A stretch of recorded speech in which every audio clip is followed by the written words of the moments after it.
माननीय श्री राम जी। धन्यवाद मान्यवर कि आपने नवीन और नवीकरणीय ऊर्जा मंत्रालय के कार्यक्रम के संबंध में चर्चा में भाग लेने का अवसर दिया और साथ ही मैं आभार व्यक्त करता हूं अपनी पार्टी के मुखिया आदरणीय बहन कुमारी मायावती जी का भी। मान्यवर, रिन्यूएबल एनर्जी भारत के लिए अहम क्यों?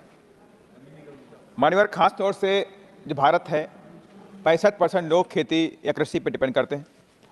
अगर हमारे क्लाइमेट में कोई चेंजेस होता है तो सीधा प्रभाव हमारी खेती पर पड़ता है और हम बड़ी त्रासदी को झेलते भी हैं। कहीं बाढ़ देखने को मिलती है, कहीं हैवी रेन देखने को मिलती है, कहीं सूखा देखने को मिलता है, कहीं टेम्परेचर राइज देखने को मिलता है। और इसके पीछे एक बड़ा रीज़न रहा कि हमने गत वर्षों के अंदर हमने कोई ऐसे रिन्यूएबल एनर्जीज़ के ऊपर कोई काम नहीं किया। हम टोटली डिपेंड रहे फॉसिल फ्यूल्स के ऊपर। हमने बड़े बड़े कोल माइंस बनाए और कोल माइंस में हमने लाखों की संख्या में पेड़ काटने का काम किया। और भी एक मैं एग्जाम्पल देना चाहता हूँ मानवर, कभी छत्तीसगढ़ के अंदर एक हसदेव अरण्य एक अभयारण्य था और वहाँ पर पारस माइनिंग का काम शुरू किया गया। लगभग 4.5 लाख पेड़ काटे गए, 16,000 वनस्पतियों को नष्ट किया गया, 20 से 22,000 जंतुओं को नष्ट किया गया, 500 हजारों की संख्या में जलीय जंतुओं को नष्ट किया गया, हजारों ट्राइबल्स जो वहाँ बसे हुए थे उन्हें वहाँ से विस्थापित किया गया, हटाया गया। उसके बाद ये एक रीज़न रहा कि 4.5 लाख पेड़ आदिकाल से ऑक्सीजन दे रहे थे, तमाम तरह की हमें जैव और तमाम तरह की जड़ी बूटियाँ, तमाम तरह की चीज़ें हमें देने का भी काम कर रहे थे। और उसकी वजह से एक नहीं दो नहीं ऐसे हमने तमाम सारी माइंस को डेवलप किया।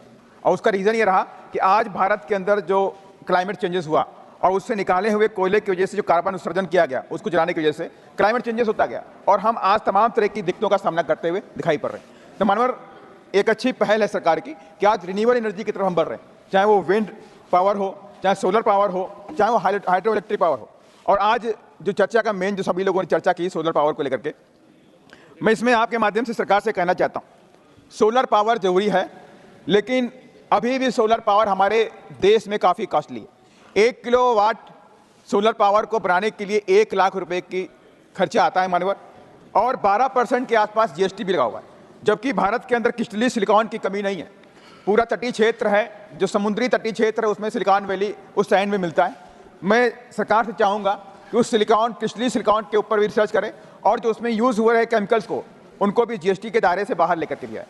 और कुछ मोनोपोली भी देखी गई कि इस लाइन के अंदर लिमिटेड कंपनियों का आगमन हुआ और उसकी वजह से कंटिन्यूअस अभी भी इसका जो प्राइस है, जो सोलर एनर्जी को खर्चा होने वाला है, वो कंटिन्यूअस बना हुआ है। आज भी भारत का जो आम नागरिक है वो सोच भी नहीं पा रहा कि सोलर एनर्जी के जरिए हम कोई वहाँ पे इलेक्ट्रिसिटी का उत्पादन कर सकें मानवर। और साथ ही मैं ये भी कहना चाहता हूँ कि हमें जब तक चाइना के बराबर काम नहीं करना पड़ेगा इस लाइन के ऊपर। आज भी 57% आज भी सोलर पैनल चाइना से आते हैं जिनकी क्वालिटी आज भी खराब है। दाम सस्ता भले है लेकिन क्वालिटी उनकी आज भी खराब है। लेकिन हमारे पास कोई भी एक्सपर्ट इसमें नहीं है, कोई भी ऐसी कंपनी नहीं है जो उच्च क्वालिटी का सोलर पैनल बना रही हो। इस पर भी सरकार को ध्यान देना पड़ेगा। जब तक हम खुद भी मैन्युफैक्चरिंग नहीं करेंगे अच्छी क्वालिटी के सोलर पैनल का, तब तक ये बात पूरी नहीं होने वाली। और इसके साथ ही सरकार को विंड पावर पे भी इसे ध्यान देना चाहिए कि विंड पावर कुछ लिमिटेड पोर्शन में इंडिया में दिखाई पड़ती है और लिमिटेड कंपनियों को ही मौका दिया जा रहा है। उसको लिए भी आपको दरवाजे खोलने की जरूरत है।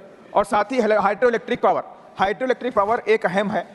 पूरे देश के अंदर तमाम नदियां हैं जो बाढ़ के समय हम त्रासदी झेलते हैं, चाहे बिहार हो, चाहे उत्तर प्रदेश का पार्ट हो। हमारा बनबसा जो बांध है पीलीभीत के आसपास में, वहाँ पे तो इलेक्ट्रिक बनती है, लेकिन उसका जो पानी है शारदा, घाघरा, कौड़ियाला नदियों का पानी जो है वो अगर हम जगह जगह पर डैम बना करके पानी रोक लिया जाए और उसमें से बिजली बनाई जाए और वहीं से नहर निकाल करके हम पूरे अलग अलग जगहों पर पानी क्षेत्र के लिए सिंचाई के लिए पानी का वितरण करें, तो खेती का भी काम बढ़ेगा, पानी का जो बाढ़ आता है उससे छुटकारा मिलेगा और हम बिजली पर भी आत्मनिर्भर बनने का काम करेंगे। और इसलिए मानवर, ये बात बड़ी अहम है कि जब अमेरिका जैसा देश जो बहुत सारा उसके पास क्रूड ऑयल भी है, उसके पास कोयला भी है, लेकिन आज वो फॉसिल फ्यूल पे डिपेंडेंसी को खत्म कर रहा है, धीमे धीमे सोलर पावर की तरफ बढ़ रहा है। आज 23 लाख घरों के अंदर 23 मिलियन घरों में आज सीधा बिजली अमेरिका देने का काम कर रहा है। इसका मतलब है कि वो अपने फ्यूचर को लेकर के ज़्यादा सजग नजर आता है, और लेकिन हम उस पर नजर नहीं आ रहे हैं। अभी बात हुई कि आवासीय घरों में छतों पर सोलर पैनल आने की जरूरत। मान्यवर, मैं आपके माध्यम से कहना चाहता हूं, जो आप स्कीम लेकर आए अच्छी बात है, लेकिन वाकई इसका जो खर्चा है क्या एक आम आदमी उसका बेयर कर पाएगा? जब तक हम इसकी कास्टिंग कम नहीं करेंगे तब तक ये बात नहीं बनने वाली। सरकार इसकी कास्टिंग को भी, इसकी क्वालिटी को लेकर के, और इसमें जो दक्ष लोग हैं कैसे उनको हम एक्सपर्ट बना पाएं, उसमें जो भी ट्रेनिंग देनी चाहिए, जो इंस्टीट्यूट में जो भी सपोर्ट करना चाहिए, R&D में जाना चाहिए, वो सारे काम करें। और साथ ही जो 12% का GST इसके ऊपर लग रहा है उसे भी खत्म करने का काम करें। यही मेरे कुछ आपके माध्यम से सजेशन थे जो मैंने आपको दिए। धन्यवाद। धन्यवाद माननीय रामजी जी।